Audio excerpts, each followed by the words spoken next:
Over the past year on Science in Parallel, we've been talking about foundation models and AI for science.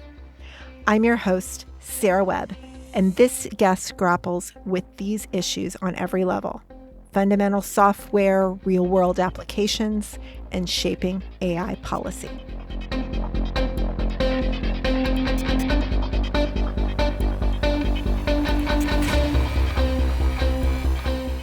My name is Sunita Chandrasekaran.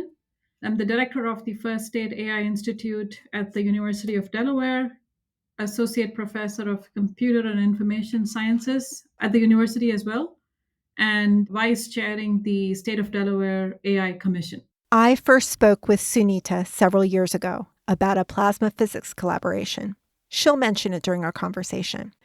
At that time, she and her colleagues were translating complex ideas from physics into code that could run on GPUs and testing software strategies that could perform well on the Department of Energy's first exascale computer, Frontier, at Oak Ridge National Laboratory. That's an example of how she was thinking deeply about how science and computing drive each other before AI put a brighter spotlight on this research. Even though her professional home is at a university, Sunita has worked at Brookhaven National Laboratory and as principal investigator on a component of the DOE's exascale computing project. She's also spent time as a visiting researcher at both HPE and NVIDIA. Here we talk about her experience in those sectors and how academia, the national laboratories, and industry fit together to take on complex science and computing challenges. We also discussed her work on state AI policy in Delaware and what she's learned from thinking about ethical questions, guardrails, and AI for the public good. Join us for a conversation about computation in translation, building technology tools for science and beyond, and how she's grappling with the rapid changes in AI that affect both her students' careers and her own work. Sunita, it is great to have you on the podcast. Thank you very much for talking to me, Sarah. I'm looking forward to this. I really want to get a sense of what you're working on right now. You are wearing a lot of hats. Yeah, great question. So I think there are several pieces of my pie, as you have already figured. The current set of roles, responsibilities entail my research group for sure, where I have 4 PhD students, several undergraduate students, and several master students. So that's where we perform several of the cutting edge, research questions and topics on high performance computing, machine learning, and AI. Some of them are working on foundational computer science. Some are working on the interdisciplinary computer science, meaning applying computer science topics on real world problems. So that's my research group, and it's Computational Research Programming Lab that I established actually 10 years ago. It's been 10 years since I'm at UD. Wow. The second piece of the pie, second major piece of the pie, is the First Aid AI Institute that I started to direct in summer this year. So it's a relatively new initiative where the mission of the Institute is to invest in a state of the art AI infrastructure to provide the UD community with the computational power, compute resources necessary to develop and to create innovation, newer AI solutions towards their respective domain science. Domain science, which meaning could be plant and soil science, could be coastal science, could be fintech science, you name it. So what would it take for research scientists, staff, and faculty to create newer AI models, including LLMs, or retrain some of the existing LLMs to open up questions in their respective scientific domains? That being one of the mission, the other mission is, of course, to educate our next generation workforce development, which includes not only our students, but also faculty, as well as staff, as well as professionals, because I guess we're all in the somewhat train the trainer program in the space of AI and learning literally on a daily basis, right? So there is research and teaching, and UD is also looking into different operations that could be modernized using some of the AI tools and software. So how do we do that? And not to forget, in all of these different pieces that we are trying to solve or trying to initiate some solutions, there is the ethics piece, right? So we have to create ethically correct AI models, transparent AI models, which is why we are big on the open source angle of the AI solutions we will create, which will also lead to an explainable AI model, meaning if it's a black box, how do we open up the black box to understand how did the AI give us an output? What goes in, what comes out, and if we have a control over what goes in, which is the data set, then we may be able to better understand what comes out of these AI models. So, the long and the short of it is, we are excited to have created this new AI Institute and looking forward to innovate and educate our university cohort. The third major piece of the pie is I'm vice chairing the State of Delaware AI Commission, and we can talk about it as we go down the story lane. And this is a good timing. It's a 10-year legislation, and we kicked this off last summer, and it has been awesome to work with several of the state employees in different divisions. My chair is Representative Krista Griffith, in trying to understand, how do we get ahead of the game in the space of AI and what does that even mean?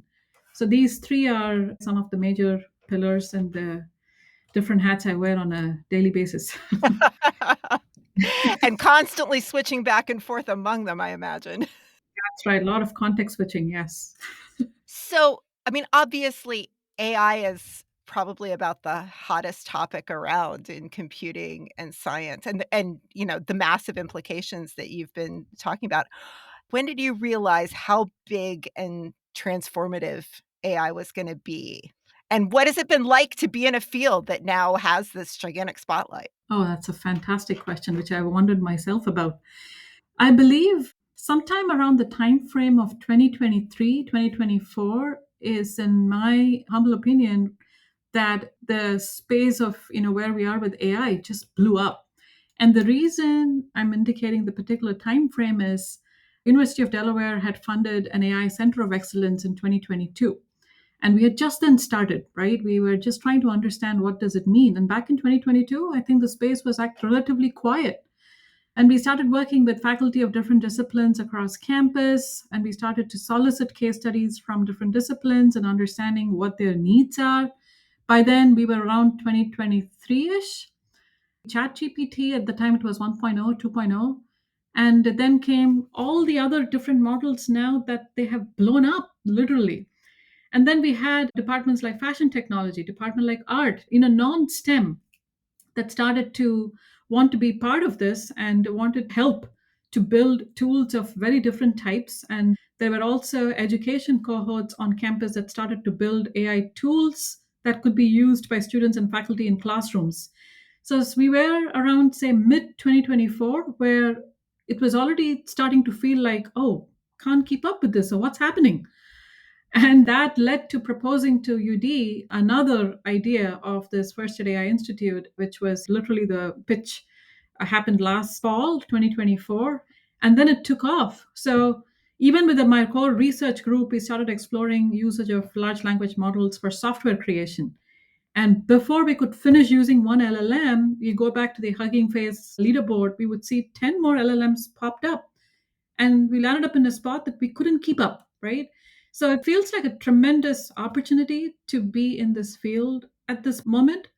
It's overwhelming, but I call it pleasant overwhelming because it's an opportunity. I think we just jump on the bandwagon and we try and see what this means for us, because it's easy to get lost in this web, but it's critical to understand what does it mean for UD, what does it mean for the state, what does it mean for the mid-Atlantic region, the East Coast, the rest of the country, and rest of the world. But we got to start somewhere, right?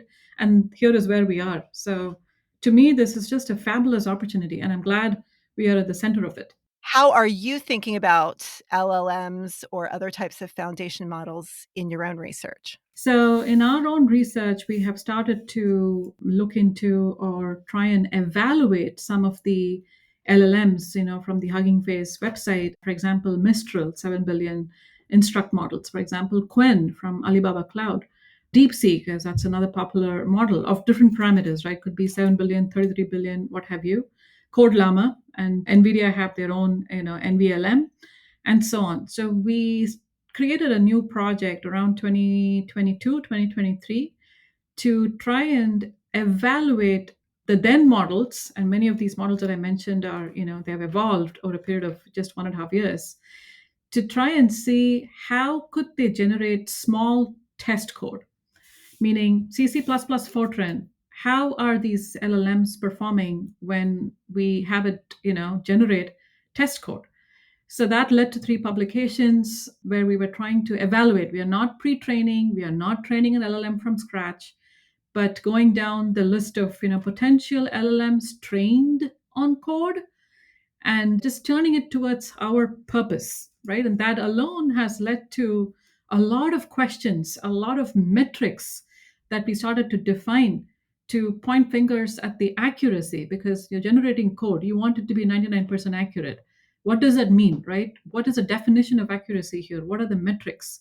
And this is just for a particular project, which is code generation. Now if I step back from it and if I look at the amount of disciplines we have on campus as well as real world applications I work with in outside of UD, it's mind blowing to see what models are out there and what models are to be customized for the research that we want to do.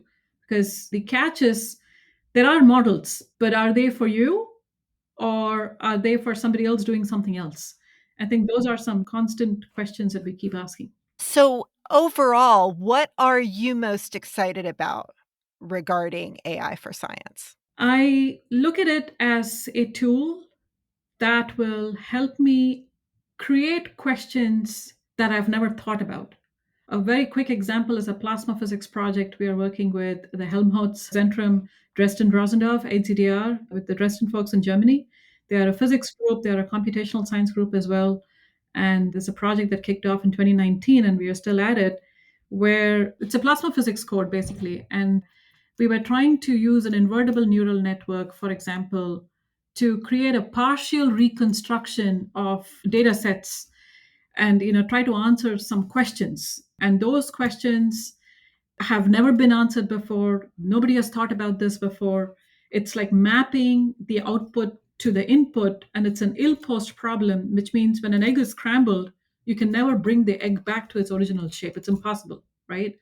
So that's the ill post problem. Now I'm trying to find a point in the scrambled egg and trying to map it to the original shape of the egg, the point back to the original shape of the egg. You can imagine how complicated that is. And now throw some plasma physics into the whole storyline. And imagine terabytes and exabytes of data, and you don't even have enough storage. So we bypassed storage, we learned on the fly, we tried to remap the output to the input, we did some partial reconstruction. We couldn't even think of this prior to AI for science. Questions like this are starting to make you just wonder out of the box. Some things you have never thought about getting done, because you don't know how or we didn't have the tool, they're starting to make sense. But there's also opening questions that you never felt like asking, but now the data sets and the tools are making you pose questions that you have never thought about. I think I find that part extremely fascinating. What concerns you? Oh boy, that's a loaded question. I think the very obvious question is the ethical angle, right? Most of the models, if you're not training from scratch, is somebody else's model and it's trained on certain data set that I have no freaking clue about. So it's a black box at the end of the day, and I don't know what went in, and I'm expecting a certain output, and it doesn't give me the output. It makes me wonder what was the input. Right. So I think that's a billion-dollar question, and that it's keeps me awake at night because we are using the tools and the models for many different science. We are using it for student data, we are using it for healthcare data, we're using it for finance data, like stock market prediction, right? Or trying to understand if a pediatric cancer is going to be a relapse in the pediatric cancer. And we are trying to do data analytics. It's scary to completely rely on the tool. And I think in the many conversations I have with so many people on a daily basis, the idea of having human in the loop is so critical, so important. I cannot emphasize more. And when people ignore it and rely on the answers out of the AI model, I think that's the most concerning. There has been over the years this strong interplay among academia, the national labs and industry in HPC, and now it's continuing into AI. And you've had some experience in all of these sectors. So I wanted to ask you some questions about, what you've learned in each of those spaces. And since your core work is in academia, how do you think your academic work is supporting the development of these technologies of tomorrow? Staying on top of state of the art research, staying on top of what is the current state of the art in this space and what questions do they open to in the very near future is what we constantly think about. Meaning, I have PhD students and I need to make sure they are still in the game 5 years from now when they are graduating and going out of the door, right? Right? So, what does that mean? How does that look like? What are the GPUs I'm using? What are the CPUs I'm using? What machines am I using? Am I up to date? I think that's what I constantly keep thinking about. And that is also my constant advice to universities and whomever I'm speaking to within the academic environment. It's important to not fall behind, especially in the AI space. And I feel like if I haven't read up on, at the end of the day, on the day's findings on AI, I feel like I'm several years behind. So I think it's important to stay up to date. That's key. With the university, trying to put new machines together and trying to bring new collaborations and talking to domain scientists, meaning scientists working on different scientific domains, I think they help us drive some of those research questions that will in turn help them solve the problems, but it keeps us traditional computer scientists on our toes. It's really crazy to think about the fact that missing a day's worth of news could make you feel that far behind. Yeah, constantly. So let's talk about the national lab part of this. You've held a position at Brookhaven, have worked with the Department of Energy and the national labs. What do you see as the role of national labs, big government research in this AI landscape? Yeah, and that's been shifting tremendously, right, in the last several months to the last couple of years. Absolutely. Yeah, I feel like every solicitation I read, there is an AI component needed, Right. be it DOE, be it NSF, be it NASA, be it DoD, be it private foundations. And I think everybody is trying to understand what is in it for them if they try to unlock what AI can provide them with. And depending on the impact factor, you see more of the necessity and solicitations requiring the use of AI than otherwise, right? I know NIH is putting out so many solicitations where they're trying to understand the impact of AI. NSF definitely is on it, and so are the other funding organizations, because this also pushes the boundaries of what these tools can do, because it's starting to look at many different types of problems than mundane type of problems, right? Which is only going to retrain some of these models in many different ways. And I think it is becoming a norm almost. Literally, I look at any solicitation, including private foundation, Simon Sloan, any foundations you see, there is this component. So it only tells me that they're trying to understand what is in it for them and what should be in it for them, and what's the feedback they can give to these model creators on what do they want to see in these models in the near future. So let's talk a bit about the industry piece, because obviously that's important for everything from building systems all the way up. And you've also spent some time at HPE and NVIDIA. So I'm curious what you've learned from your time working in industry and how you're bringing those lessons back into your day-to-day work. Yeah, it was a different world. A completely different world. While I have a ton of collaborations with industries, being an employee in the inside, with an email ID and a badge and everything, it was a very different experience. And I must say, it was a very welcoming experience, right? The core things I took away is connections, meaning met more people than I was in touch with, which was fabulous. And both at HPE as well as NVIDIA ensured to bring me into many of their discussions, exploration topics. I gave multiple talks in both the industries on what we do and what I would like to explore with the two industries in different capacities. And also, what feedback do I have, right? Because in the last decade, I worked with solar physics applications, plasma physics, biophysics, nuclear physics. And now we're looking at a lot of non-STEM problems. And often I wonder, okay, what the next GPU architecture should look like. And this is the certain memory hierarchy we see in the current GPU. But do we need them? Do we need mixed precision? How do we want the mixed precision to be distributed? So on and so forth, right? When you look at so many different domains, it opens up your thought process on what the target platform should be than building a target platform and having all of us use it. I think those kind of conversations were very enlightening. And the fact that I met a bunch of teams and I was able to learn more about their tools, because we download the tool in our group and we use their profilers, performance analysis, and we use what we use, right? We use what we know. And then I realized, oh my God, there is 90% of the tool's features I didn't even know.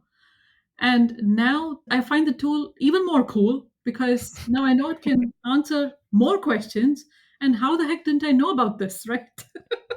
Wow. Yeah. Yeah, and these things don't just pop up by you reading the manual, right? The manual can only do so much justice, but you have to like play around.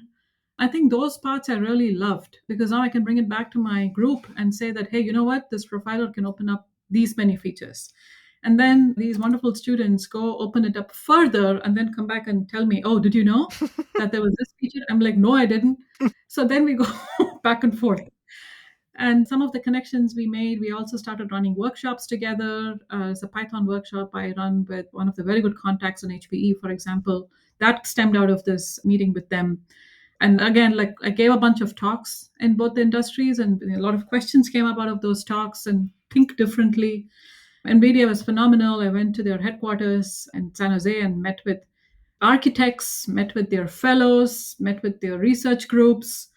And then we had lots of Zoom conversations as well. I just realized how different the world is, but I also realized how they are trying to connect with academia, right? You don't see that from the outside. It feels like a closed shop, but when you actually work closely with them, there are many avenues that can be created for these industries to work closely with the academic environment, and they're open to it. So the question is to untap those. Talk to me a little bit about how all that comes together in this current HPC AI space. What do you see as the key ingredients for the strategic partnerships that are going to push us forward? Yeah, I think the translational research is a big piece, meaning both ends, right? We communicate what we have done to them and they give us feedback and vice versa. And that's critical. And just, publishing a paper and giving a talk at the conference and expecting the other audience to pick up, I think that's not enough. Because I've often felt like if I targeted a bunch of folks to make them aware that we are working on this and we have a paper published, they actually engage with you and the research goes forward with their input.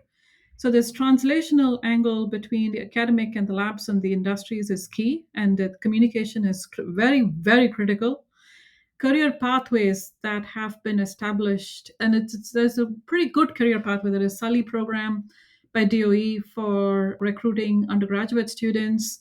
There are some co-op programs, internship opportunities, and I feel like these are important because at least in my group, every summer students go out to other places, right? And especially if they finish their PhD qualifiers, I intentionally send them out because I want them to pick up pieces from each of these categories and come back with newer ideas. And them facilitating these opportunities is awesome. And when they do that, they also learn about mission critical problems, which is important, right? Because I could be sitting in my office and trying to create new research questions and we will excel at it, no questions there. But am I working towards a mission critical problem? Am I working towards an impactful problem that will solve a question that's lingering because nobody has looked at it? So, who's giving me these questions, right? And I guess that's why creating these different pathways, and it goes both ways. We can't be waiting for them to come to us. We need to go to them as well. That's what I've realized very clearly that it's a two-way dialogue and you engage, they engage, vice versa. But don't hesitate to take the first step. And if it is you that's taking the first step, so what? Take it. This is my way to do this. So I want to loop back to talking about ethics, your involvement with the State AI Commission. You're the vice chair of the State of Delaware's AI Commission. What is that work like? Uh, yeah. I'm laughing because there's so much to share. But the long and the short of it is, I'm glad Delaware created the commission. Within the commission, we have created a couple of subcommittees to look into what does it look like to work with state data set on an AI infrastructure that can be once again opened up, meaning if we used open source models for state data set, wherever that is, which is not a sensitive data set, but we push these models a little farther and answer some questions. And if it is sensitive data set, how about we try to answer some of those questions without compromising the sensitivity of data set by using, subscription based models. Instead, use a system built dedicatedly to some of these problems we are not able to solve right now because of the sensitivity around these data set, and we don't have such a system. So we are talking about, there's also a sandbox initiative that our governor, Matt Mayer, signed very recently, which is designed to accelerate innovation while also maintaining the state of Delaware's hallmark of responsible corporate governance, right? Delaware is usually known for 5 C's. A corporation is one of them. Chicken is one of them, believe it or not. I have more chickens than Cancer. Yeah, I learned this recently. Cancer care is another one. Cars, because we have Chrysler, etc. We used to have a huge Chrysler plant, etc., and so on. But the bottom line is corporations. We are so well known for corporations. So, what does it look like if we put together a sandbox regulatory framework to evaluate some of these incoming companies, as well as how do we accelerate innovation while not compromising on the responsible governance?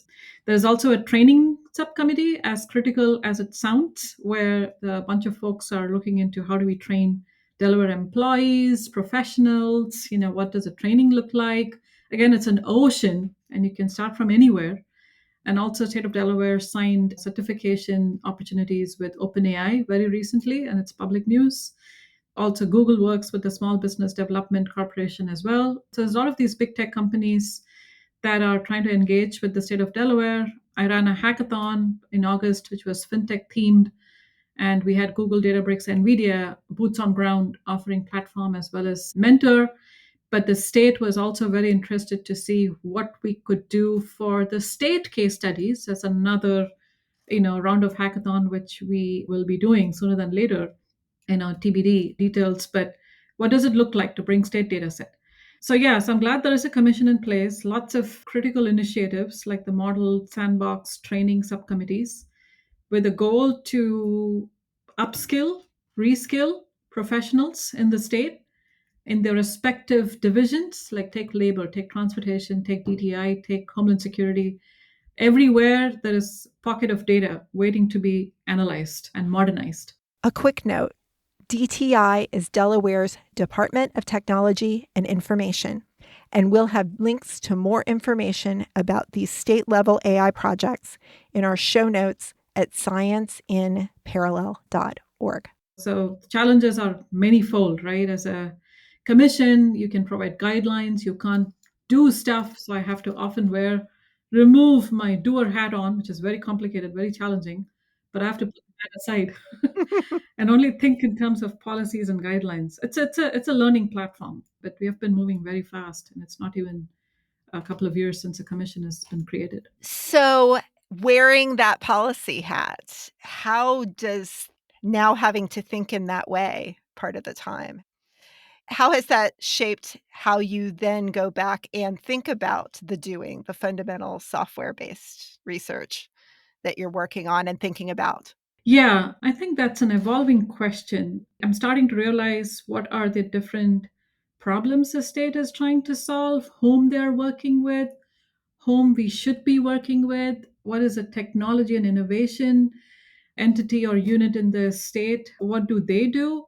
And when I come back to my core group and the institute at UD, and I start looking at it as, oh, did we define guidelines? Did we define guardrails?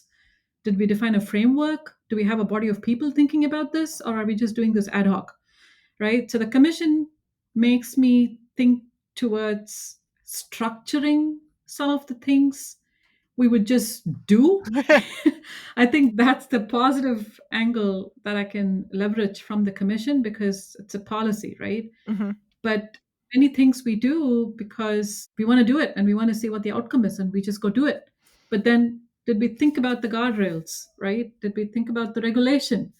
Did we think about the ethical angles? So I think it pushes me back a little bit to think of, are we doing it right? Hmm. Are we doing this right? It's a social good, right? Are we compromising something? Have we spoken to enough people to make sure we are doing this ethically correct? Are some of the things I'm starting to question some of my core research stuff, as well as I pose these questions to my groups internally at UD. So that's really useful, right? It's very useful. So obviously, you have all of these technical skills to do what you do in computing, but you're doing all of this new work in policy and you're working in all these different sectors. Talk to me a little bit about what other skills have you developed along the way to do either interdisciplinary research or policy work? What are the kind of the extra skills that one might need to develop to be successful in this translational space that you're talking about? Oh, that's such a phenomenal question. You're making me think so deeply here. I feel like, along the lines of all that's happening, the constant creation of awareness of what the others are doing, I find that a very powerful tool. Meaning, not just within the country. Look at the European laws, right? EU's AI laws, their blueprints. How are they approaching these problems? How is Australia approaching this problem? How is Asia approaching this problem? Originally, I was not thinking along those lines because I was very tunnel vision on what we need to get done. But given the variety and the breadth of topics on the table, it makes you go find relevant solutions. Meaning, has somebody solved this? Often not, because it's an evolving phase for everybody, right? And then it makes you think, how do you want to solve it? So, where do you go for resources? What stuff do you read, right? What stuff do you explore? So, we often kind of do small prototypes within my group if I want to test something out, and it needs to be done overnight. Obviously that's not possible, so it takes about a month, but we run some quick evaluation, run some quick tests to see what worked, what didn't. At the same time, when we have these case studies from so many different colleges, right? It's not College of Engineering anymore, it's College of Arts and Science, College of education, and it's coastal science, for example. So many different disciplines, when they throw their problems at you, you start learning their field a little bit. We started getting engaged with the Department of Art Conservation at UD, and we landed up understanding historical data on books and arsenic and mercury and other kind of substances in these different materials, which has led to the deterioration of the book. And they want to know how to preserve some of these art materials going forward. And that's a kind of data we have never seen before. Wow. So we visited the Winterthur Museum to better understand what are you talking about. And they opened up their labs and they showed us marbles. They showed us, Italian marble carved sculpture that another master's student in the Department of Art is putting pieces together. And that was a year-long project. And I thought I could just glue the two pieces together, but it's not that easy. You know what I mean? And this is data. And this is data to be translated into something that the tools can understand. It's not a bunch of words, but it's data, right? And how do you convert it to a language that the AI models can understand? What does it even look like? Leveraging information gleaned from one discipline, applying it to another has been a game changer. Last year, we got a large NSF grant, again, interdisciplinary grant, focusing on political, coastal, and fintech science, basically to modernize many of their data sets, analyze their data sets, do data engineering, and try and explore some of the unanswered questions at the table. And one of them entailed looking into Russian politics and trying to understand their messaging, trying to see what did that mean over a period of years. It's just one country's political language. Now throw a bunch of other countries' political language in the mix and see how they define their government, for example, right? You can't do this without AI tools. Wow.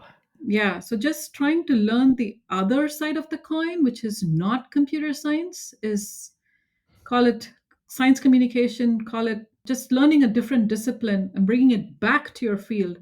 I found that a very special and precious skill that I didn't have, and I'm enjoying learning it. That just sounds like so much fun. It is exciting. No, I mean, I just, to get to go from art conservation to, coastal science, I mean, and learn all kinds of crazy stuff. That just to me sounds like living the dream. Yeah, if I get 4 hours of sleep a night, this is why. Is there any other nugget of advice that you would pass along to other researchers who are, you know, either early career or interested in being more translational in their computer science work? Oh, yeah. We recruited a couple of research software engineers, acronym is RSE.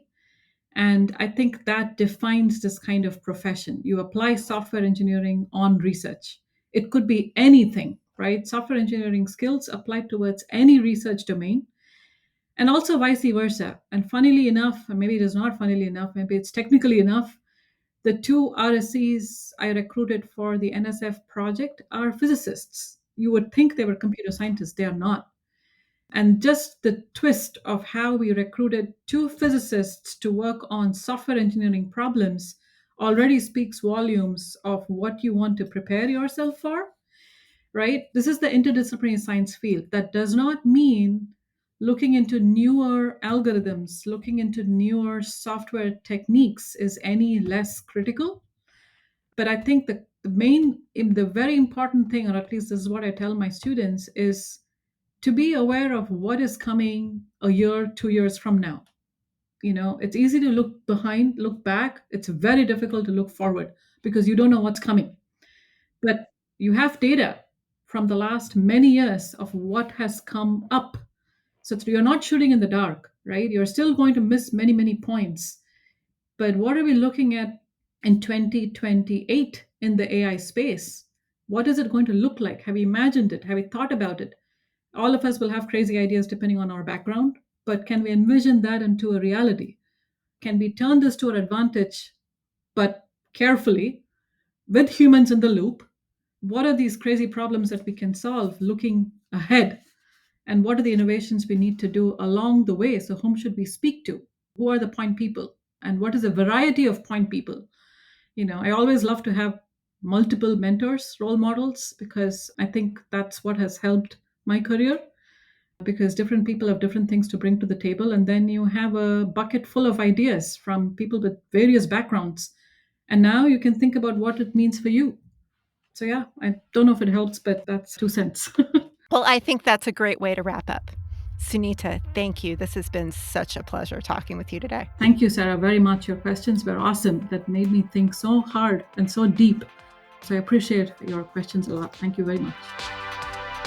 To learn more about Sunita Chandrasekaran, the First State AI Institute at the University of Delaware, Delaware's State AI Commission, and other topics we discussed, please check out our show notes at scienceinparallel.org.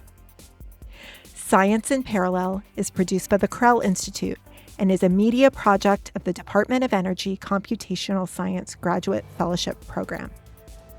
Any opinions expressed are those of the speaker and not those of their employers, the Krell Institute, or the U.S. Department of Energy. Our music is by Steve O'Reilly.